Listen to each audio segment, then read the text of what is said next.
മണ്ഡല മകരവിളക്ക് തീർത്ഥാടനത്തിനായി ശബരിമല നട ഇന്ന് തുറക്കും. വൈകിട്ട് 5 മണിക്ക് തന്ത്രി കണ്ഠര മഹേഷ് മോഹനരുടെ സാന്നിധ്യത്തിൽ മേൽശാന്തി അരുൺകുമാർ നമ്പൂതിരി നട തുറന്ന ശ്രീകോവിലെ വിളക്ക് തെളിയിക്കും. പുതിയ ശബരിമല മേൽശാന്തിയായി ED പ്രസാദും മാളികപ്പുറം മേൽശാന്തിയായി MG മനു നമ്പൂതിരിയും ഇന്ന് ചുമതലയേൽക്കും. വിവരങ്ങളുമായി D ബിനോയ് ചേർന്നു. ബിനോയ്, ഇന്ന് ശബരിമല നട തുറക്കുകയാണ്. അതുപോലെ തന്നെ ശബരിമല മേൽശാന്തിയും മാളികപ്പുറം മേൽശാന്തിമാരും ഇന്ന് ചുമതലയേൽക്കുകയാണ്. കൂടുതൽ വിവരങ്ങൾ എന്തൊക്കെയാണ്? മകരവിളക്ക് തീർത്ഥാടന കാലത്തിന് ഇന്ന് തുടക്കം കുറിക്കുകയാണ്. ഇനി ശബരിമലയും പമ്പയും എല്ലാം തന്നെ ശരണമന്ത്രങ്ങൾ കൊണ്ട് മുഖരിതമാക്കും. ഇന്ന് വൈകുന്നേരം 5 മണിക്കാണ് ശബരിമല ശ്രീകോവിൽ മണ്ഡല തീർത്ഥാടന കാലത്തിനായി നട തുറക്കുക. തന്ത്രി കണ്ഠര മഹേഷ് മോഹനരുടെ സാന്നിധ്യത്തിൽ ഇപ്പോഴത്തെ മേൽശാന്തി അരുൺകുമാർ ആയിരിക്കും ശ്രീകോവിൽ തുറന്ന് നെയ്വിളക്ക് തെളിച്ച് ഭക്തജന സാന്നിധ്യം അറിയിക്കുക. തൊട്ടു പിന്നാലെ ഈ മണ്ഡലകാലം മുഴുവൻ ജ്വലിച്ചു നിൽക്കേണ്ട ആഴിയിലേക്ക് അഗ്നി പകരുകയും ചെയ്യും. പിന്നീട് നിയുക്ത മേൽശാന്തിമാർ 18ാം പടി കയറി മുകളിലെത്തി ദർശനം നടത്തുന്നതോടുകൂടി തന്നെ ഈ വർഷത്തെ മണ്ഡലകാല തീർത്ഥാടനത്തിന് തുടക്കം കുറിക്കും. വൈകുന്നേരം 6 മണിയോടുകൂടിയാണ് ഈ പുതിയ മേൽശാന്തിമാരുടെ സ്ഥാനാരോഹണ ചടങ്ങുകൾ നടക്കുക. ആദ്യം ശ്രീ ശബരിമല ക്ഷേത്രത്തിലെ മേൽശാന്തി ED പ്രസാദിന്റെ സ്ഥാനാരോഹണ ചടങ്ങുകളാണ്. തന്ത്രിയുടെ സാന്നിധ്യം ആയിരിക്കും ചടങ്ങുകൾ. ദേഹത്ത് കലശവെള്ളം തളിച്ച് ശുദ്ധി വരുത്തി ശ്രീകോവിലിനുള്ളിൽ കൊണ്ടുപോയി അയ്യപ്പന്റെ മൂലമന്ത്രം പറഞ്ഞു കൊടുക്കുന്നതാണ് സ്ഥാനാരോഹണ ചടങ്ങ്. ഇതേ തരത്തിൽ തന്നെയായിരിക്കും മാളികപ്പുറത്തും ചടങ്ങുകൾ. ഇന്ന് ഏകദേശം 30,000 പേരാണ് ദർശനത്തിനായി ബുക്ക് ചെയ്തിരിക്കുന്നത്. ഒരു ദിവസം 90,000 പേർക്കാണ് ശബരിമലയിൽ ദർശനത്തിന് അവസരം ഒരുക്കിയിട്ടുള്ളത്.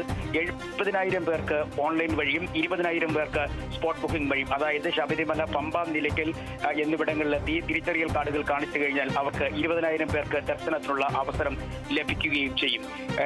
ഒപ്പം കനത്ത സുരക്ഷാ വലയത്തിലാണ് ശബരിമല. 3 റേഞ്ചുകളായി ശബരിമലയെ തിരിച്ചുകൊണ്ടാണ് സുരക്ഷ ഒരുക്കിയിട്ടുള്ളത്. നിലയ്ക്കൽ, പമ്പ, ശബരിമല എന്നിങ്ങനെയാണ്. കൂടുതൽ തീർത്ഥാടകർ വരുന്നതനുസരിച്ച് തീർത്ഥാടകരുടെ തിരക്ക് അനുസരിച്ച് ശബരിമല സന്നിധാനത്തുള്ള ക്യൂ കോംപ്ലക്സുകൾ തുറന്നു കൊടുക്കും. അവിടെ തീർത്ഥാടകർക്ക് വിശ്രമിക്കാനും കുടിവെള്ളത്തിനുമുള്ള അവസരങ്ങൾ തിരുവിതാംകൂർ ദേവസ്വം ബോർഡ് ഒരുക്കിയിട്ടുണ്ട്.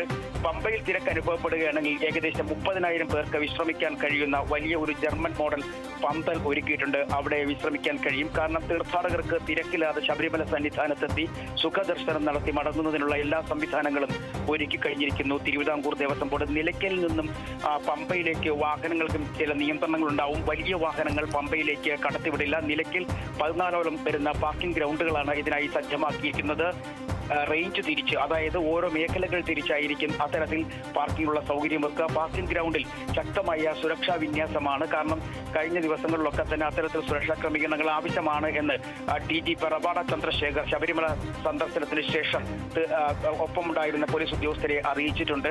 KSRTC കൂടുതൽ ബസ് സംവിധാനങ്ങൾ ഒരുക്കിയിട്ടുണ്ട്. പമ്പ, നിലയ്ക്കൽ ചെയിൻ സർവീസ് പഴയപടി തുടരും. ഒപ്പം ചെങ്ങന്നൂരിൽ നിന്നും പത്തനംതിട്ടയിൽ നിന്നും കൊട്ടാരക്കരയിൽ നിന്നുമുള്ള സർവീസുകൾ ഇന്നലെ മുതൽ തന്നെ തുടങ്ങിയിരിക്കുന്നു. ദീർഘദൂര സർവീസുകളും KSRTC ആരംഭിക്കും എന്നുള്ള വിവരങ്ങളാണ് നമുക്ക് ലഭ്യമാകുന്നത്. ഇതര സംസ്ഥാനങ്ങളിലുള്ള തീർത്ഥാടകർ ഇന്നലെ മുതൽ തന്നെ പമ്പയിൽ എത്തി തമ്പടിച്ച് തുടങ്ങിക്കഴിഞ്ഞിരിക്കുന്നു. ഉച്ചയ്ക്ക് 1 മണിക്ക് ശേഷമായിരിക്കും തീർത്ഥാടകരെ സന്നിധാനത്തേക്ക് കടത്തിവിടുക. കർശന നിയന്ത്രണങ്ങൾ ഈ തീർത്ഥാടകർക്കായി ഒരുക്കിയിട്ടുണ്ട്. മറ്റൊരു പ്രത്യേകതയുള്ളത് പമ്പയിൽ കുളിക്കുന്നതിന് ആവശ്യമായ ജലനിരപ്പ് സജ്ജമാക്കിയിട്ടുണ്ട്. കൂടുതൽ വേണമെന്നുണ്ടെങ്കിൽ അത് ജല അതോറിറ്റിയുടെ ജലവിഭവ വകുപ്പിന്റെ സ്ഥാനത്തിൽ അങ്ങനെ ജലനിരപ്പ് നിയന്ത്രിക്കുന്നതിനും ഉയർത്തുന്നതിനും ആവശ്യമായ നടപടിക്രമങ്ങൾ ജില്ലാ കളക്ടറുടെ സ്ഥാനത്തിൽ ഉണ്ടാകും. അതുപോലെ തന്നെ എരുമേലിയിലും സൗകര്യങ്ങൾ ഒരുക്കി കഴിഞ്ഞിരിക്കുന്നു. എരുമേലിയിൽ പേട്ട തുള്ളാനും പേട്ട തുള്ളിയതിനു ശേഷം തീർത്ഥാടകർക്ക് ശബരിമലയിലേക്ക് വരുന്നതിനുമുള്ള സംവിധാനങ്ങളുണ്ട്. അത് കരിമല വഴിയും ഒപ്പം പുല്ലുമേട് വഴിയുള്ള തീർത്ഥാടകർക്കുള്ള യാത്ര ഉടൻ ഉണ്ടാകില്ല. ഒരാഴ്ച കഴിഞ്ഞ ശേഷം മാത്രമേ ഉണ്ടാവുകയുള്ളൂ. എന്നാൽ തന്നെയും ഈ വഴിയിലൂടെ യാത്രയ്ക്ക് ആവശ്യമായ സംവിധാനങ്ങൾ ഒരുക്കി കഴിഞ്ഞിരിക്കുന്നു. കരിമലയിലേക്കും പുല്ലുമേടിലേക്കും തീർത്ഥാടകർക്ക് പാതയൊരുക്കുന്ന ജോലികൾ ഇപ്പോൾ വനം വകുപ്പിന്റെ നേതൃത്വത്തിൽ പുരോഗമിച്ചു വരികയാണ്. കരിമലയിൽ ഈ തീർത്ഥാടകർക്ക് വിശ്രമിക്കുന്നതിനുള്ള സംവിധാനങ്ങൾ ഉണ്ടാകും. പമ്പയിലും വിശ്രമത്തിനുള്ള സൗകര്യമുണ്ടാകും. തീർത്ഥാടകർക്ക് പമ്പയിൽ നിന്നും നിലയ്ക്കലിലേക്ക് പോകുന്നതിനും കൂടുതൽ ബസ് സൗകര്യങ്ങൾ ഏർപ്പെടുത്തിയിട്ടുണ്ട്. ഈ മാസം 30-ാം തീയതി വരെ തീർത്ഥാടകർക്കുള്ള ഓൺലൈൻ ബുക്കിംഗ് പൂർണ്ണമായി കഴിഞ്ഞിരിക്കുന്നു. സ്പോട്ട് ബുക്കിംഗ് മാത്രമായിരിക്കും ഉണ്ടാവുക. ഡിസംബർ 25-ന് തങ്കയങ്കി ഘോഷയാത്ര പമ്പയിൽ എത്തിച്ചേരും. തുടർന്ന് ആചാരപ്രകാരം ശബരിമല സന്നിധാനത്തെത്തും. 26-ാം തീയതിയാണ് തങ്കയങ്കി ചാർത്തിയുള്ള ഉച്ചപൂജ. ഇതോടുകൂടി മണ്ഡലകാലത്തിന് പരിസമാപ്തിയാവും. പിന്നീട് ഡിസംബർ 30-നായിരിക്കും നട തുറക്കുക. ജനുവരി 14-നാണ് മകരവിളക്ക്. മകരവിളക്ക് കഴിഞ്ഞ് ജനുവരി 20-ന് നടയടയ്ക്കും. ശരി. മണ്ഡല മകരവിളക്ക് തീർത്ഥാടനത്തിനായി ശബരിമല നട ഇന്ന് തുറക്കും. വൈകിട്ട് 5 മണിക്ക് തന്ത്രി കണ്ഠരര് മഹേഷ് മോഹനരുടെ സാന്നിധ്യത്തിൽ മേൽശാന്തി അരുൺകുമാർ നമ്പൂതിരി നട തുറന്ന് ശ്രീകോവിലിലെ വിളക്ക് തെളിയിക്കും. പുതിയ ശബരിമല മേൽശാന്തിയായി ED പ്രസാദും മാളികപ്പുറം മേൽശാന്തിയായി MG മനു നമ്പൂതിരിയും ഇന്ന് ചുമതലയേൽക്കും. പ്രതിദിനം ഓൺലൈനിലൂടെ 70,000 പേർക്കും സ്പോട്ട് ബുക്കിംഗ് വഴി 20,000 പേർക്കുമാണ് പ്രവേശനം ഉണ്ടായിരിക്കുക. D ബിനോയാണ്